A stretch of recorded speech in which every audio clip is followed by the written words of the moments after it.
Welcome back to The Price of Business. I'm your host, Kevin Price, talking to you about you and your business. I'd like to get my good friend Tony Powers on, and he's a great media personality in his own right with a show there in the Carolina area and in the Georgia area. Comes on daily there, keeping people on the straight and narrow on what's happening in the political and business and economic front. Tony, as always, welcome to the program. Hey, it's my pleasure, Kevin. How are you? I am, my head, I actually got whiplash from trying to keep up with all these scandals that this administration is involved in. And it seems like just when I'm beginning to concentrate on one, it's like an ADD frenzy, because as soon as I'm beginning to concentrate on one, he throws another scandal out there. It's breathtaking. Well, I call it methods of mass distraction, Kevin. It's just... It's just so much, and they throw so much out there. We get information overload, and I think the idea is just to paint the Republicans as, well, they're just out to get the president. You see, they're out to get him here, they're out to get him there, they're out to get him everywhere. And I think they just want to have as many as they can out there at one time, because it's too many balls to keep in the air for most people. Yeah, I want you to say that one more time so I can steal it properly in the future. What was that? Methods of mass distraction. Methods of mass distraction. I like that. And it is so true. It's like, they're trying to let as many rats out of the cage as humanly possible, knowing that some of them will get to wherever they're trying to go. Yeah, well, the problem is that the Republicans, of course, they keep chasing different scandals down the rabbit hole, and what they really need to concentrate on is on the ones that really matter to the American people. The IRS scandal, obviously, nobody likes the IRS, and I think that's one that they should really get a hold of. And then this NSA scandal, I don't think anybody likes the idea of having their privacy invaded. And the government and Big Brother in 1984, George Orwell's book, you can't buy it anymore because you can't find it. But people really are beginning to believe that Big Brother is out to get you, and, hey, you should be paranoid because they do want to get you. Yep. And I really do think that the people should beat the drum on the AP scandal, too, ironically, just to hold the media accountable in order to force them to hold the president accountable. It is in our self-interest to keep the media interested in this, don't you think? Oh, yeah, and that seems to be the only one that the media is really chasing, is because it involves them, and, of course, they have their own self-interest there. So the media, obviously, is concerned with not only AP, but they even took a look at Fox News and what they were doing with James Rosen, and of course, we see what happened with the CBS reporter, her computer getting hacked. It seems like the government is really out to squash anybody who wants to be a whistleblower from going to any media outlet, and I think they're accomplishing that, because there was a story out today that AP feels like that a lot of the folks who would talk to them are now afraid to talk to them because they might be surveilled. Yep, no question about it. It's incredible. So, what's your thoughts overall of Darrell Issa? Of course, I had a gentleman on from the Heritage Foundation yesterday, and he thought that Issa was at least doing a good job in terms of getting some testimony from various individuals that could be used against him. But I think Issa really suffers from the reason why wars are lost, in the words of Douglas MacArthur, because of two things: too little, too late. That seems to be his epitaph. In fact, if he were to pass away immediately, that would be his epitaph: too little, too late. Well, that's so true about so many things the Republicans do.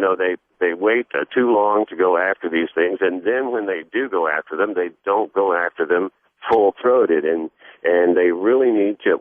Where are those two rogue agents from Cincinnati? We've never found out who they are.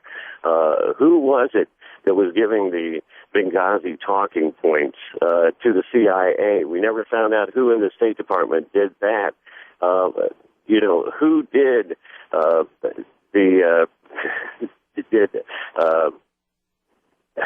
Holder? Who did he tell to actually start the investigation on James Rosen? We never get any answers. They get these people up there, they ask them questions, but they never ask the right questions, and they don't get to the bottom of it, and they drag these things out, and people lose interest. Yeah, no question about it. No question about it. Talking to my good friend Tony Powers. He's on every single month here on the program, but daily at his station.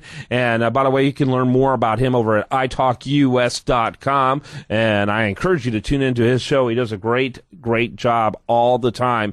So, I'm going to ask the same question I asked of the gentleman from Heritage Foundation yesterday. What do you hear? What do you think about this rumor that's being really promoted in Huffington Post and Slate and some other more liberal publications, websites, that the administration is dying for Eric Holder to be gone, but somehow just doesn't have the intestinal fortitude to get rid of him? Why? How in the world does Eric Holder continue to stay in this administration? Well, he's ideologically aligned with the president. They're good friends, and I think he may know too much too. He may be the man who knows too much.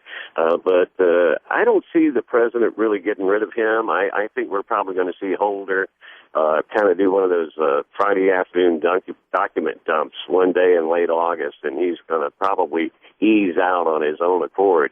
But I don't really see the president dumping him. He's been a good foot soldier for Obama, and he's done everything Obama wants, from suing Arizona over their immigration bill, to suing South Carolina over their voter registration bill, where you have to have an ID to vote. I mean, what a concept. And to not going after the Black Panthers in that voter intimidation case. I mean, Holder has been on Obama's side all the way through this, and he's really politicized that post, and Obama, I think, likes that, and he's a good foot soldier, and he's loyal. Yeah, unbelievable. And I guess in some ways, Obama likes having someone else other than him be the lightning rod. Exactly. He's somewhat moderate compared to Eric Holder, shocking as that is. Well, that's the thing about the president. He loves that plausible deniability that we've heard so often about. And by having Eric Holder and by having others in the administration who can keep him insulated from any of these scandals, you always hear, well, the White House knew, but the president did. And the only way he found out was on the news like the rest of us.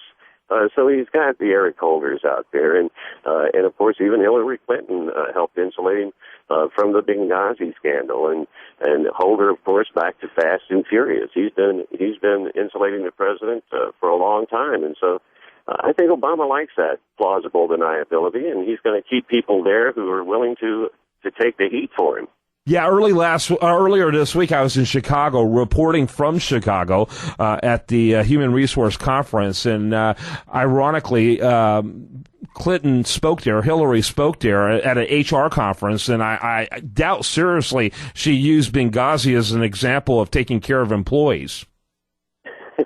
Yeah, I mean, she's going to be the obvious Democrat candidate in 2016. But I think this is going to come back to bite her, because you can't do what she did and not actually support your employees and be the person who gets that 3 a.m. phone call that she famously talked about during the 2008 campaign, and then apparently just puts it on hold. Yeah.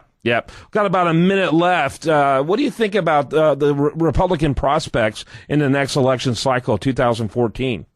Oh, gosh, I think we've got a deep bench, and I hope we don't go with a Jeb Bush or an establishment Republican. I hope that the Republican Party learned a lesson in 2008 and 2012. I mean, after all, they got 3 million fewer votes in 2012 than it did in 2008 for McCain. Yeah, but I'm talking about 2014, the House and Senate. What do you think about that? I think they have a shot at taking the Senate, and I think there's some great candidates. I'm disappointed that they're not supporting Lopez more in that special election in Massachusetts, where he has a great chance of winning over Markey there. But I think they have a shot at the Senate in 2014, and hopefully they'll take it and be able to stop Obama and make him a real lame duck in the final 2 years of his presidency. After all, he's already lame. Let's make him a lame duck. All right, Tony Powers is his name. You can see why I have him on every chance I can. He does a phenomenal job. Thanks so much for being with us. Oh, my pleasure. Great radio personality, a great personality, period. Pleasure to spend time with. Tony Powers. Check him out at italkus.com. Again, that's italkus.com. Thanks, Tony. Thank you. Have a great day. That's my good friend Tony Powers, and you're listening to The Price of Business.